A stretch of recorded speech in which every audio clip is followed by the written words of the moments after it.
इसमें कौन सी बड़ी बात है लवकुश? ये तो साधारण विद्यार्थी भी कर पा रहे हैं। यदि सत्य में तुम धनुर्धारी हो, श्री राम जी के सबसे बड़े भक्त हो, तो मेरी चुनौती पूरी करो। फिर हम मानेंगे कि तुम उत्तम धनुर्धर और सच्चे राम भक्त हो। क्या है चुनौती? अभी बताता हूँ।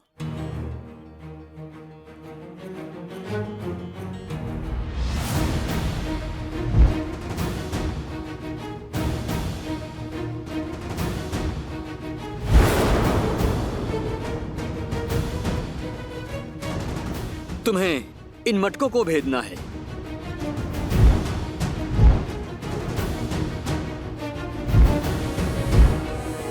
बोलो, भेद।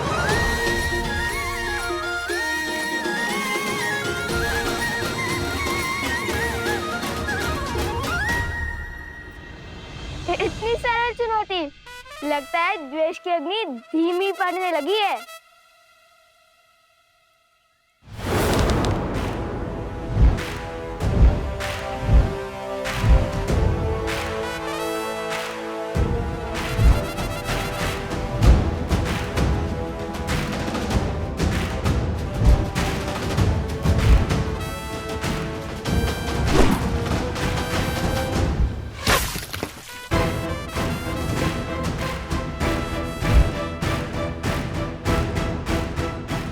बस इतना ही सामर्थ्य है? बंधु, तुम बहुत अधीर हो, पूरी बात नहीं सुनते। चुनौती एक प्रहार से 3 मटकों को फोड़ने की है। स्मरण है ना राम भक्त, किष्किंधा में कैसे रामचंद्र जी ने एक साथ 7 वृक्ष भेदे थे।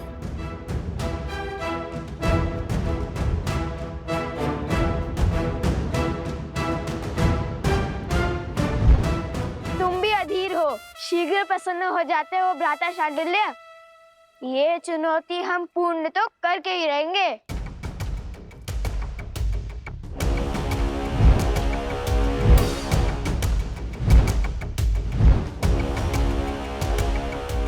चाहिए भैया, भेज दीजिए। हाँ हाँ, भेज दीजिए मटके। वैसे ही जैसे प्रभु राम ने बहुत सारे वृक्ष भेजे थे। मैं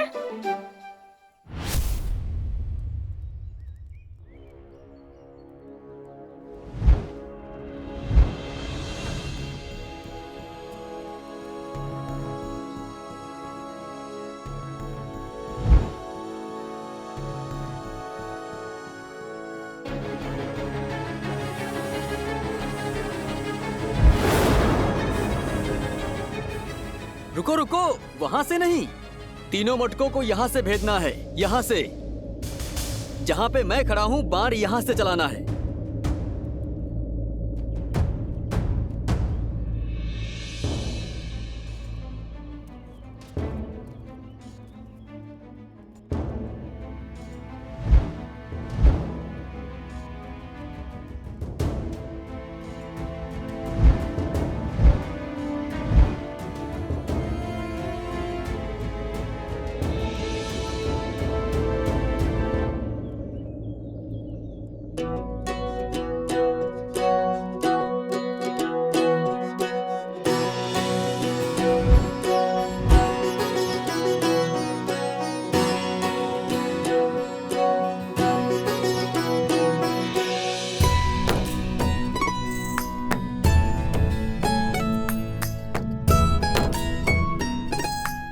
अब ये कहां चले? लगता है पराजय स्वीकार कर ली इसने।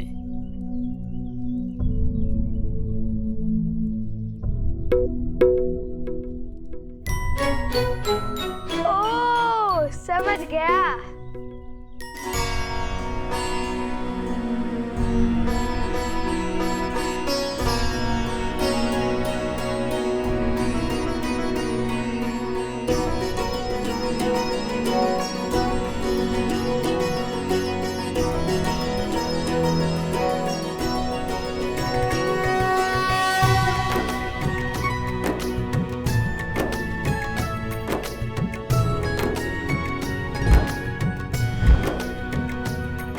क्या देख रहे हैं भैया?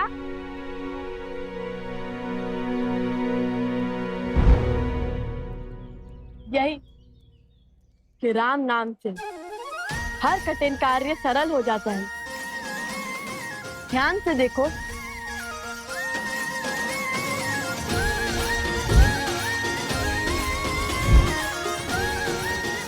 भैया अब ये 3 मटकों को अवश्य एक साथ भेदेगा। हाँ अवश्य भेदेगा।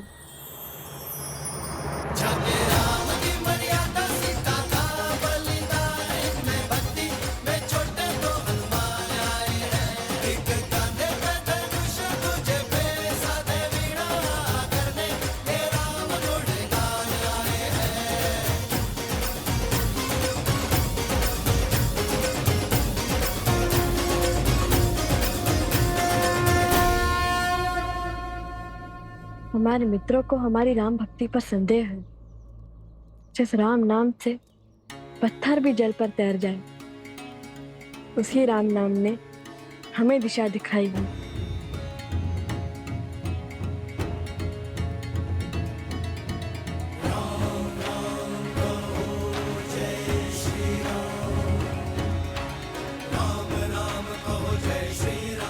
राम राम सर पे हो रघुवर का हाथ तो हर दुविधा आसान होगी।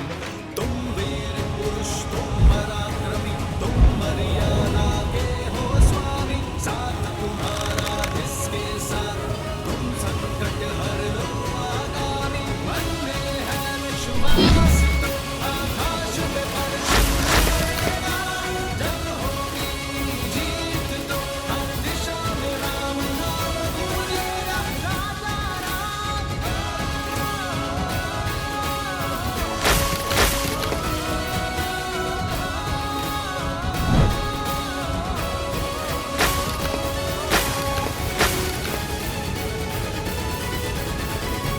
हे प्रभु,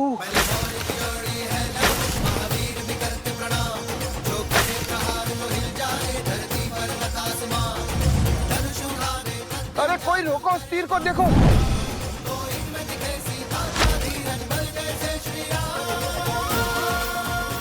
ये क्या हुआ भ्राता?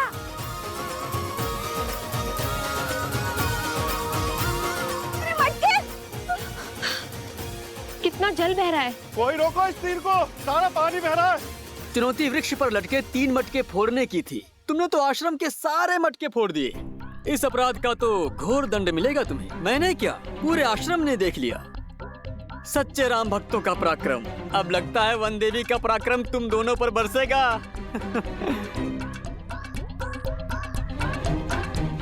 लव कुश, लो, आ गई तुम्हारी माता। अब आनंद आएगा। अब क्या उत्तर देंगे माता को?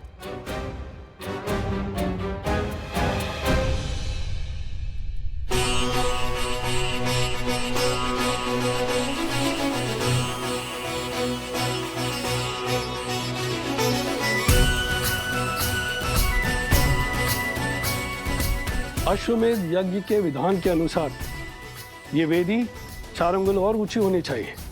कुंड तक 21 सीढ़ियां होंगी, सभी 7-7 अंगुल की।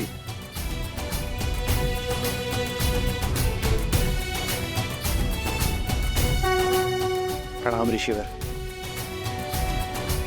कल्याण मस्तु ऋषिवर। आप सबका कोटि कोटि धन्यवाद ऋषिवर। इस यज्ञ की सज्जा के लिए पधार कर आपने अयोध्या पर बहुत बड़ा उपकार किया है। ये यज्ञ कोसल राष्ट्र के लिए अत्यंत महत्वपूर्ण है। मुझे विश्वास है ऋषिवर कि आपके सामर्थ्यशील मार्गदर्शन में इस यज्ञ में कोई त्रुटि नहीं होगी। प्रत्येक कार्य विधिवत होगा। ये हमारा सौभाग्य है श्री राम। हर ओर राम राज्य का ध्वज लहराए। धर्म केवल कौशल में न रहकर सारे आर्यव्रत में विस्तार करे।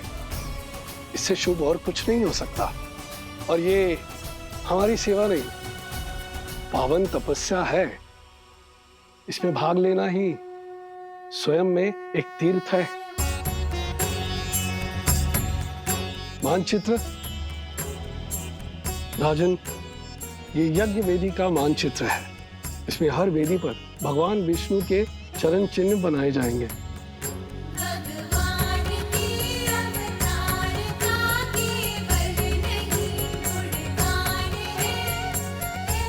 आइए।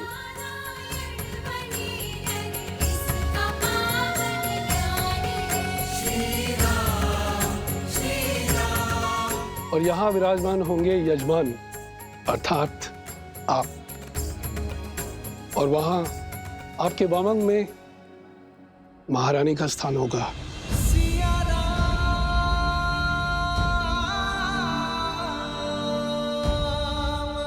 वेदों के अनुसार यज्ञ में यजमान के सपत्नी सम्मिलित होना अनिवार्य है।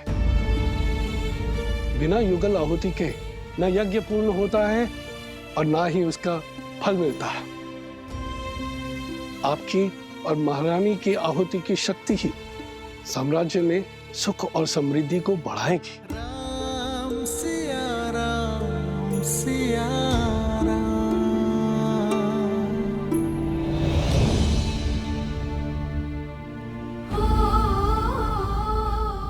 देख रही हो वनदेवी, उत्पात चरण पर है।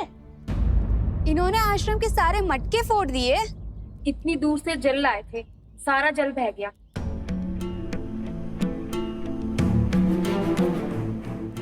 लवकुश, ये कैसी उद्दंडता है? क्यों किया तुम दोनों ने ऐसा? उत्तर दो। ये कैसा खेल था? जो भी हुआ उसका उत्तरदायित्व हमारा है, परंतु ये कोई खेल नहीं था, चुनौती थी। गुरु भ्राता शांडिल्य ने कहा था। वनदेवी, मैंने केवल 3 घड़े कहे थे फोड़ने के लिए, सारे नहीं। आप चाहे तो इनसे पूछ लीजिए। हाँ वनदेवी, बात 3 घड़ों पर ही लक्ष्य साधने की हुई थी। लवकुश, माता वो शक्ति अधिक लग गई। तुम्हारी इस अधिक शक्ति के कारण आश्रम में एक भी बूंद जल नहीं है। अब तुम दोनों का यही दंड है कि तुम दोनों पूरी रात्रि जागकर आश्रम के परिवार वालों के लिए नदी से जल भरकर लाओगे।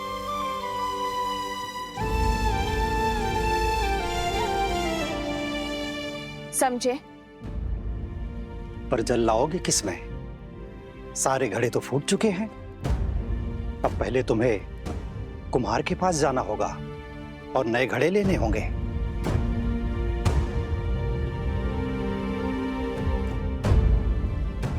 जी माता।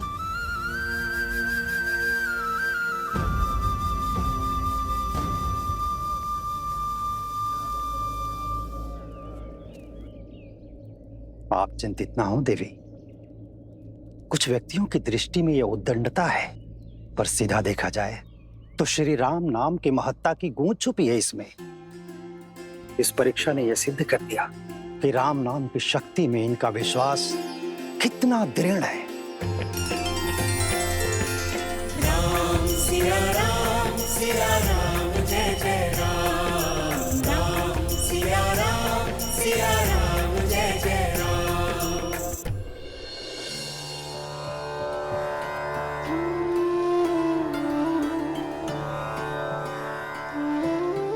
ये लो, ये भी ले जाओ।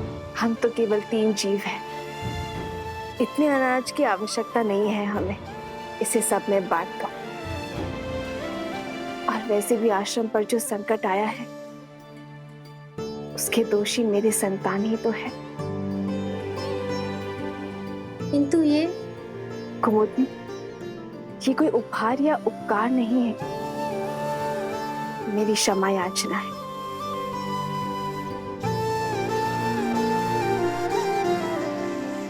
दोष तो शांडिल्य का भी था ना, उसने ही उकसाया दोनों लवकुश को, और फिर बड़े होने के नाते उसका उत्तरदायित्व भी तो अधिक है।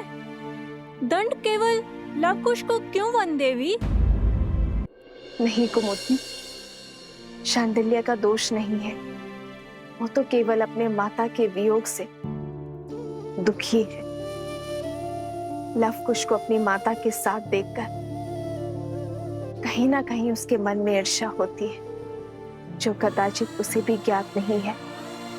इसीलिए तो वो सदा उनके साथ स्पर्धा करता रहता है। ये लवकुश का कर्तव्य है कि वो शांडिल्य के दुख को समझे, उसे सहानुभूति दे और प्रेम से उसे अपना मित्र बनाए। एक बात कहूँ वन देवी, जितनी कठोरता के साथ आप लवकुश को जीवन का पाठ पढ़ाती हैं, वैसे कोई भी माता अपनी संतान को नहीं सिखाते। आप तो उन्हें ऐसे सज्ज कर रही हैं जैसे उन्हें कहीं का राजा बनना है।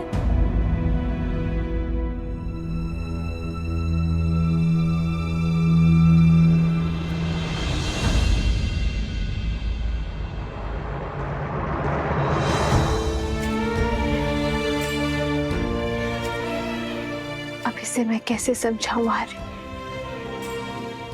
कि एक रानी केवल प्रेम रूपी माता नहीं बन सकती। मेरे कंधों पर अपने पुत्रों को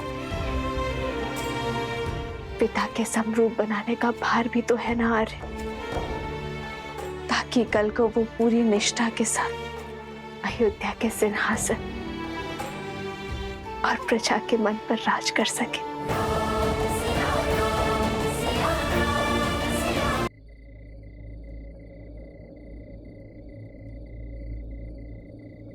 राम, आचार्य,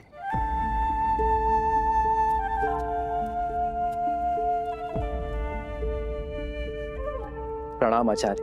कल्याण। आचार्य, आप रुक क्यों गए? मैं अयोध्या का महाराज बाद में हूं, सबसे पहले आपका शिष्य हूं। मेरे समीप आने के लिए आपको किसी शब्द या अनुमति की आवश्यकता नहीं है। पधारिए। कहिए आचार्य, क्या आदेश? आपके आने का मंतव्य क्या है? विराजी। नहीं राम, तुम्हारा कर्तव्य केवल राज्य की सीमा का विस्तार ही नहीं है, तुम पर राज्य की स्थिरता, शांति, सुख और समृद्धि का भार भी है। और ये वनवासी सा जीवन इस समस्या का समाधान नहीं है वत्स। जानता हूं गुरुवर, इसलिए तो अश्वमेध यज्ञ करवा रहा हूं। यह जानते हुए भी कि बिना पत्नी के यज्ञ संपूर्ण नहीं हो सकता।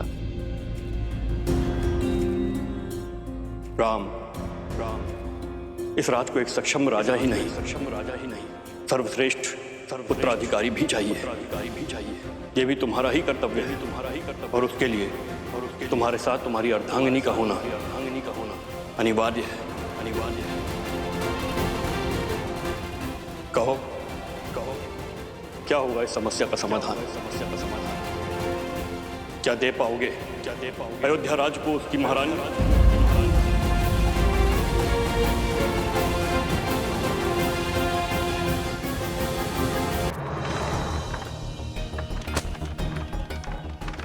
कुम्हार जी, हमें इन सब के बदले में घड़े चाहिए। हाँ हाँ, शीघ्र दीजिए। आश्रम के सभी मटके फूट चुके हैं। वो तो ठीक है, परंतु ऐसा हुआ क्या? कोई भूचाल आया था कि आश्रम के सारे घड़े एक ही दिन में टूट गए? भूचाल ही समझिए। कुछ उद्दंडी बालकों ने उपद्रव मचा रखा है आश्रम में। नए घड़े तो मिल जाएंगे, पर उनके बदले इतना अनाज चला गया। अब खेतों में और अधिक परिश्रम करना पड़ेगा।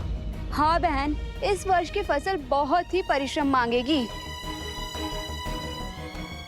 बालकों की उद्दंडता पर अंकुश रहना चाहिए।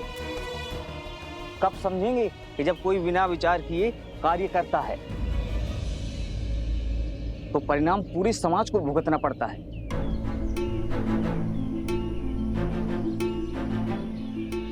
भूल हो गई, आश्रम की बड़ी हानि हो गई। अब सबको आश्रम में हमारे कारण और परिश्रम करना होगा। हमें भी तो नदी तक जाना है और पूरी रात्रि जल भरना होगा। मुझे हमारे परिश्रम की चिंता नहीं है, वो तो हम कर ही लेंगे। मुझे चिंता है माता की, हमने उनका मन दुखाया है। न जाने वो हमें क्षमा करेंगे भी या नहीं।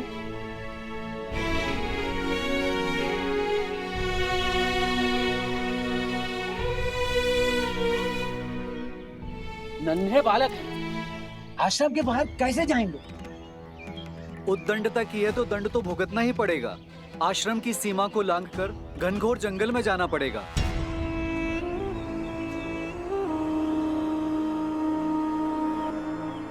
आज नहीं तो कल कोई तो इस आश्रम की सीमा लांघेगा ही, और उसे सीढ़ी बनाकर मैं पहुंचूंगा सीता तक।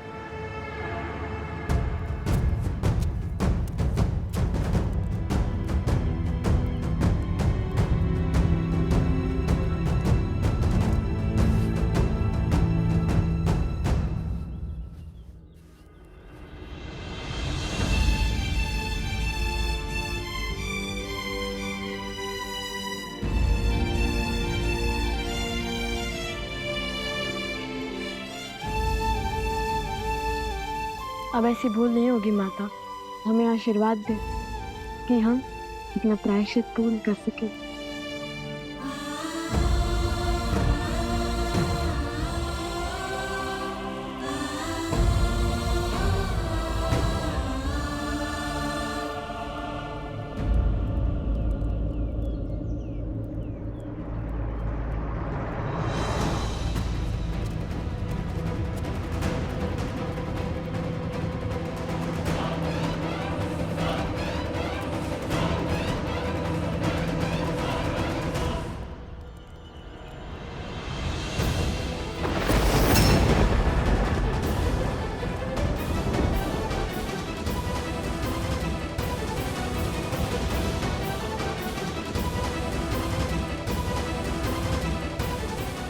सीता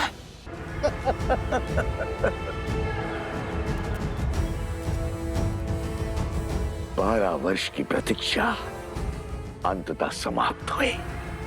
आज सीता भी मिल गई और राम को परास्त करने का अस्त्र भी।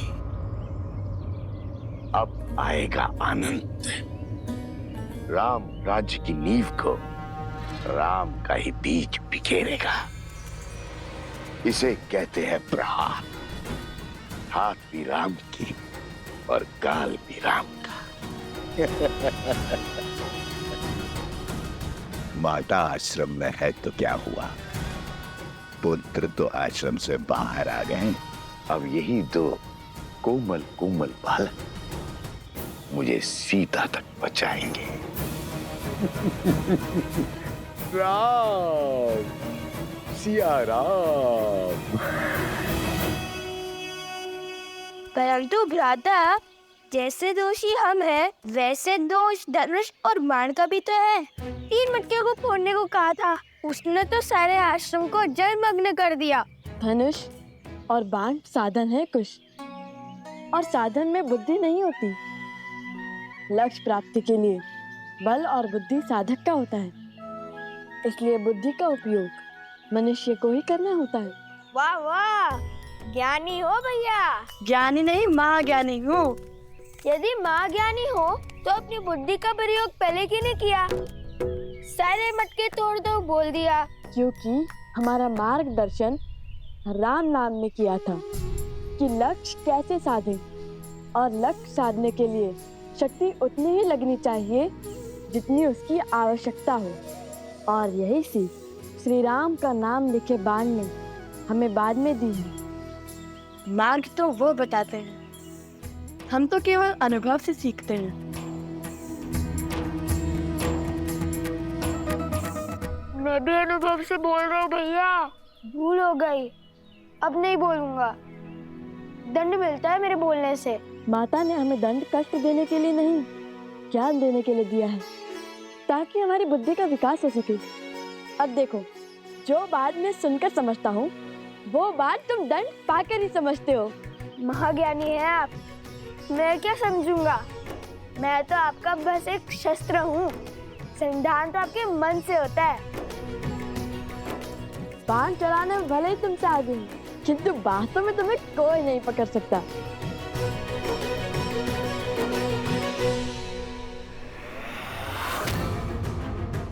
सीता तक पहुंचना है तो उसके पुत्रों को वश में करना होगा।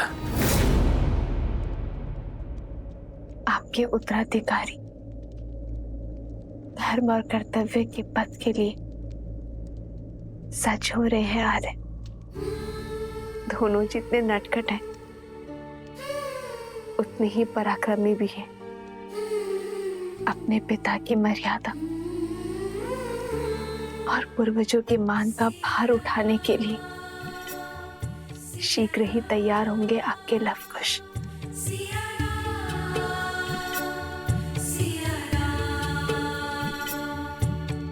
दोनों एक हैं, बस यही सच है। राम लक्ष्य और राम ही पथ है। विरह की आग में जले सिया राम। एक है तन और एक है प्राण। इस राज को एक सक्षम राजा ही नहीं, सर्वश्रेष्ठ उत्तराधिकारी भी चाहिए। क्या दे पाओगे अयोध्या राज को उसकी महारानी? आपको तो भोजन खिला दिया है,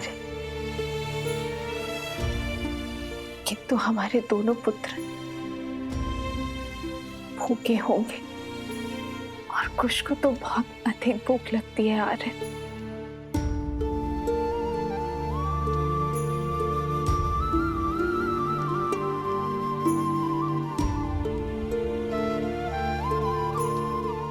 माना संतान की दिशा और दशा माता की कठोरता निर्धारित करती है, किंतु फिर भी उन्हें इस समय वन में भेजना उचित नहीं था। वन देवी, वन पशुओं से भरा है, उस पे असुरी शक्तियां। लवणासुर अवश्य मर चुका है, परंतु अभी भी असुरी शक्तियां आश्रम के चारों ओर मंडरा रही है, अवसर की प्रतीक्षा में।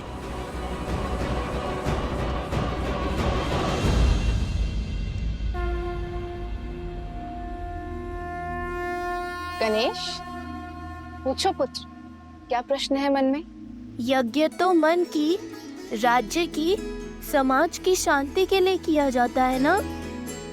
फिर उसमें बैठे राजा के लिए पत्नी का साथ क्यों अनिवार्य है? श्री राम तो स्वयं नारायण है, वो यज्ञ से नहीं, यज्ञ उनसे पवित्र हो जाएगा ना? ये बताओ गणेश कि जीवन का आधार क्या है? संतुलन। तुम्हारा उत्तर सर्वथा उचित है गणेश।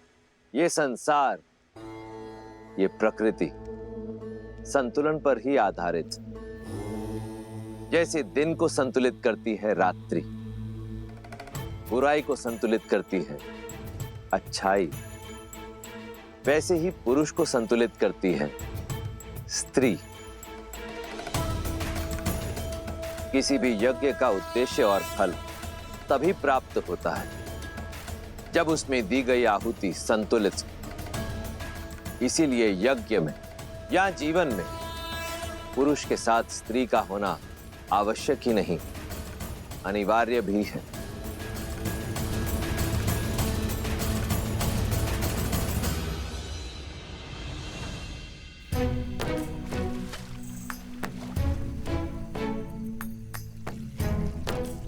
ये क्या कर रहे हो कुश?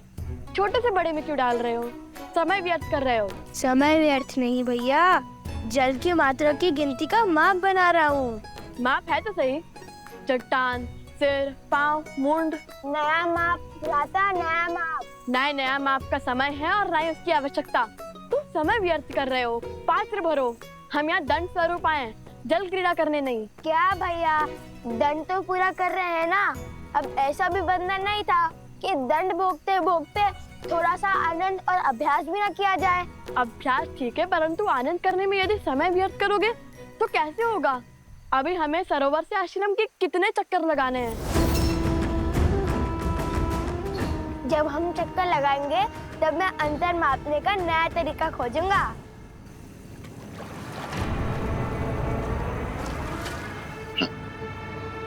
कितने अबोध है ये दोनों बालक। पुनः आश्रम नहीं पहुंचेंगे तो माता को तो ढूंढने बाहर आना ही होगा।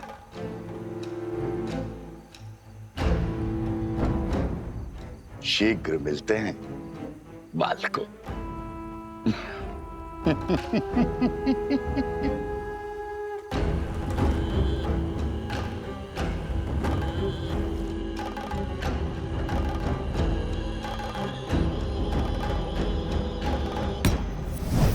क्या आदेश है राक्षस श्रेष्ठ? किसे सताना है? रहोगे राक्षस के राक्षसी। कभी तो पुण्य का काम किया करो। यहाँ दो सुंदर कोमल अबोध बालक आए हैं और थके हुए भी हैं। उन्हें अपनी शक्ति से निंद्रा दे रहा हूं। बाकी का काम हम स्वयं करेंगे। जाओ।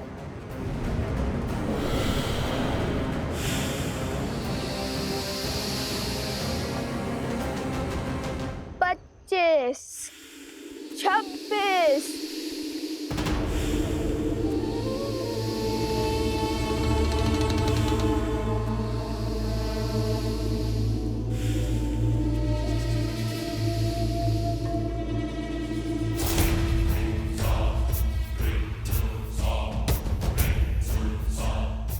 सत्ताईस, 28।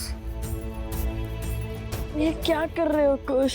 बताया तो था, अंतर गिनने का नया तरीका।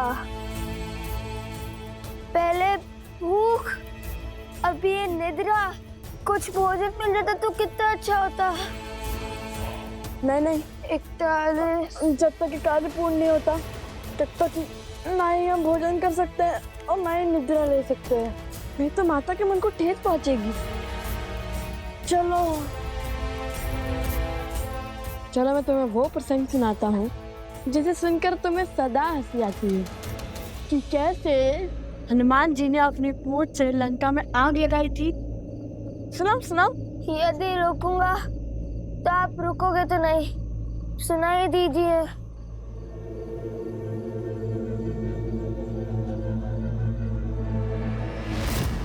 कुछ संभाल के चलो।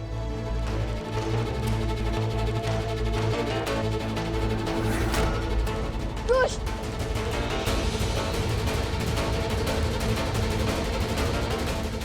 बस अब ये बड़ा बालक भी सो जाए।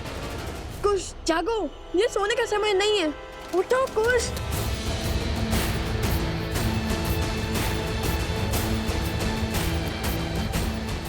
कुश जागो, कुश।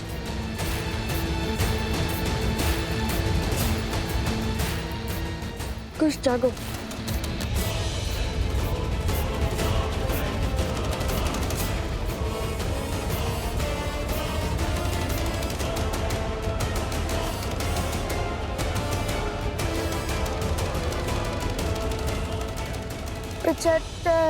गिनती बोलने की जगह श्री राम का नाम लो। भूख भी मिट जाएगी और निद्रा भी। चलो बोलो राम। श्री राम। 75। श्री राम। 76। श्री राम। केवल श्री राम। केवल श्री राम। केवल श्री राम। केवल श्री राम। श्री राम। श्री राम।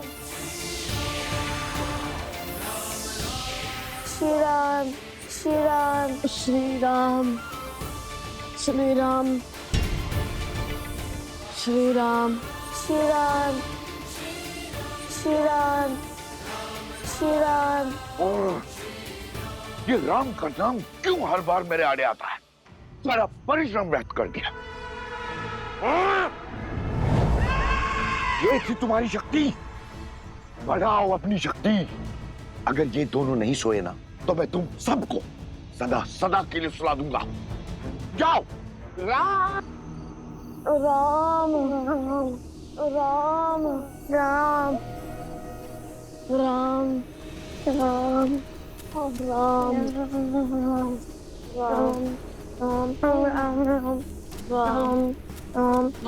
राम राम।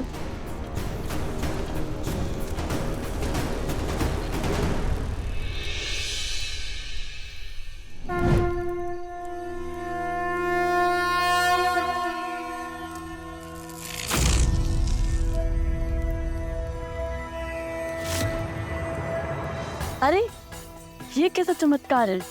आश्रम में प्रवेश करते ही निद्रा छूमंतर हो गई। लग रहा है जैसे निद्रा आ ही नहीं रही थी।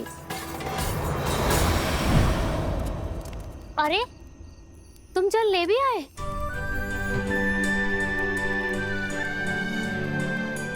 लाओ लाओ हमें दो।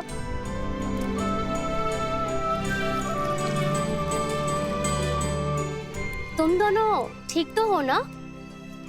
बहुत वीर हो।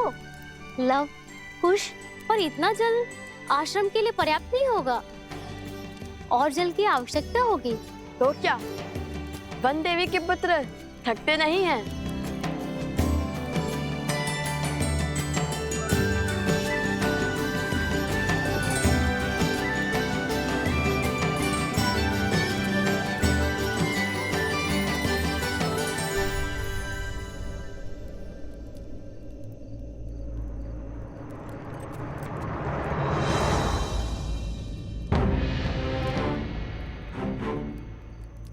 ये कैसा चमत्कार है? आश्रम की सीमा के बाहर निकलते ही निद्रा आने लगती है और भीतर आते ही निद्रा छूमंतर हो जाती है। बात तो उचित है भैया, लेकिन अब क्या करें? केवल श्री राम का नाम लेते हुए ही आगे बढ़ते रहे क्या? नहीं नहीं, हम राम भक्त हैं। हम वो करेंगे जो श्री राम करते, अपने ज्ञान और अपनी बुद्धि का प्रयोग। और मेरे ज्ञान के अनुसार ये कोई असुरी माया है जो आश्रम के भीतर प्रवेश नहीं कर पा रही। तो आज छिनमिन कर ही लेते हैं भैया। अब आया ना दंड का आनंद। बताइए भैया, कहाँ है वो राक्षस? जो दिखेगा ही नहीं उस पे लक्ष्य कैसे साधोगे?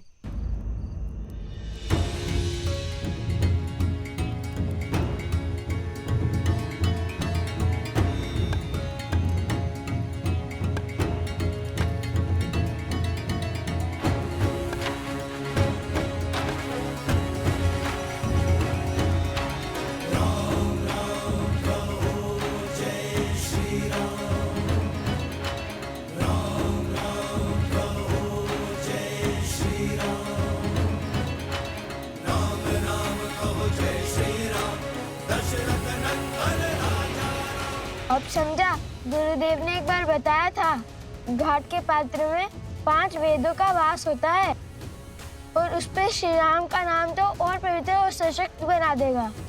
इसमें माया प्रवेश नहीं कर सकती लव भैया। लव भैया, उचित समय पर उचित पद स्मरण आता है आपको, इसलिए तो मैं आपका अनुसंधान करता हूँ।